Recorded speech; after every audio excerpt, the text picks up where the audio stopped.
Hey everyone! Today I'm going to show you our quick and easy method for starting a campfire. The goal here is to minimize your effort and maximize your chill time. It only takes a few minutes to get set up and lit, and before you know it, you'll be relaxing around a warm, crackling fire.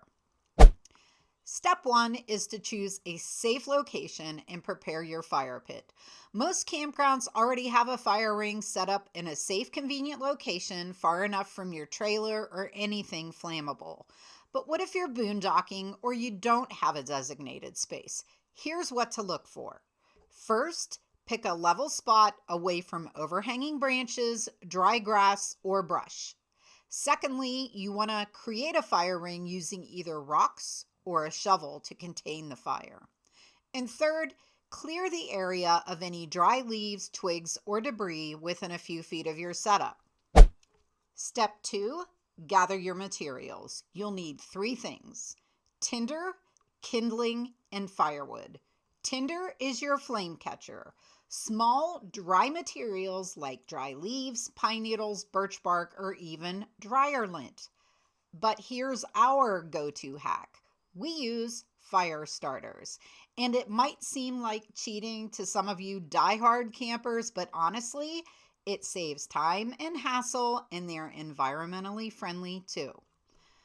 One item we might use is Duraflame's Firestart. These are eco-friendly, made with wax and renewable biomass, individually wrapped, and super reliable. They even work in damp conditions. You just take the wrapper off and set your little fire starter down in underneath the wood, and you've got a fire in no time.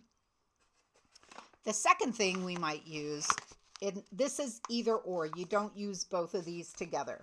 The second one we might use are the natural wood shaving fire starters. These are made from wood wool and clean burning wax. There are no chemicals or fumes, great for both indoor and outdoor fires, and that's what they look like. Again, you take this, put it underneath the wood, and you'll have a fire going in no time.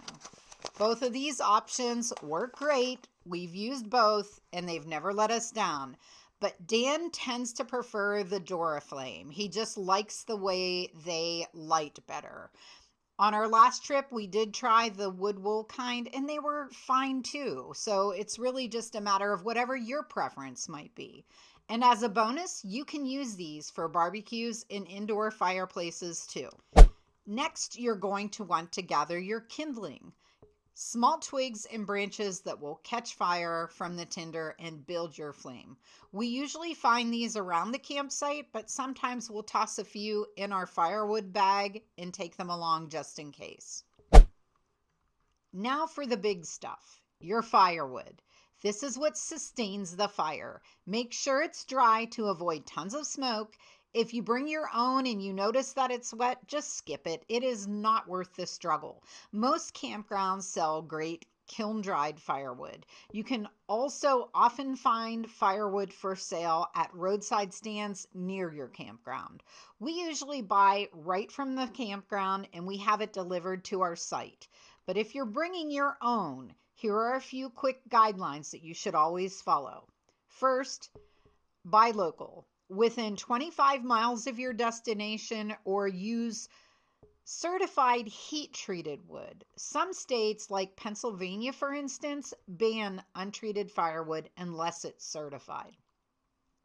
Number 2, don't move fire across quarantine zones. Always burn all of the firewood you bring with you on site. Number 3, check for fire bans or restrictions. The campground would be a great resource for you for this. Step 3, time to build your fire. There are a bunch of ways to set up a fire, but we're going to show you the 3 most popular. Number 1 is the teepee. Arrange kindling in a cone shape around your tinder and allow for great airflow and fast ignition. Number 2 is the lean-to. Either stick a long piece of kindling into the ground and lean smaller sticks against it, or lay a log flat and stack wood at an angle against it. And number 3, and I think this is the one that Dan tends to use the most, is the log cabin. Surround your tinder with kindling stacked in a crisscross square and top it off with some smaller sticks.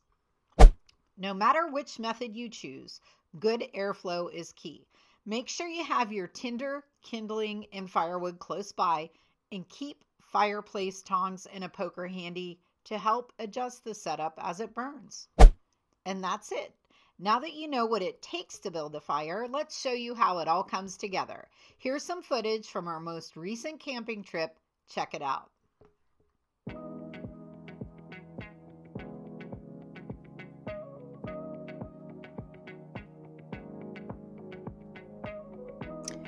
And what Dan's done here is created a small bed of the kindling sticks and then built a variation of the log cabin style log setup on top of that.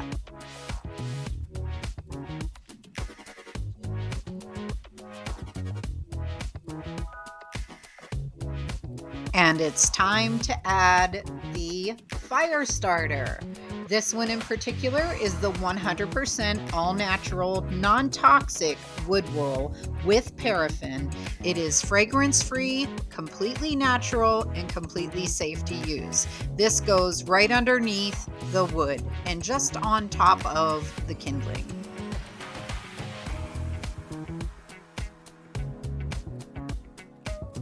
And yep, he started that with a propane torch that he brings on every camping trip.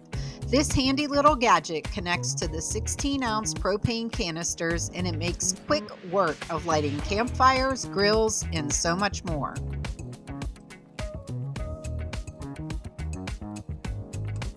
And before you know it, your fire is roaring and ready to enjoy.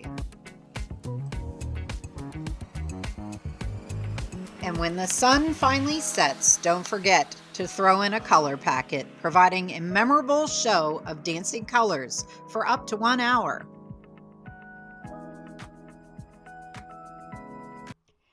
Thanks so much for hanging out with me today. I hope this makes your next campfire setup a breeze. If you found this to be helpful, give it a thumbs up and consider subscribing for more camping tips, gear hacks, and outdoor adventures. Got a fire starting tip of your own? Drop it in the comments. We'd love to hear it. Until next time, stay safe, stay cozy, and enjoy the great outdoors.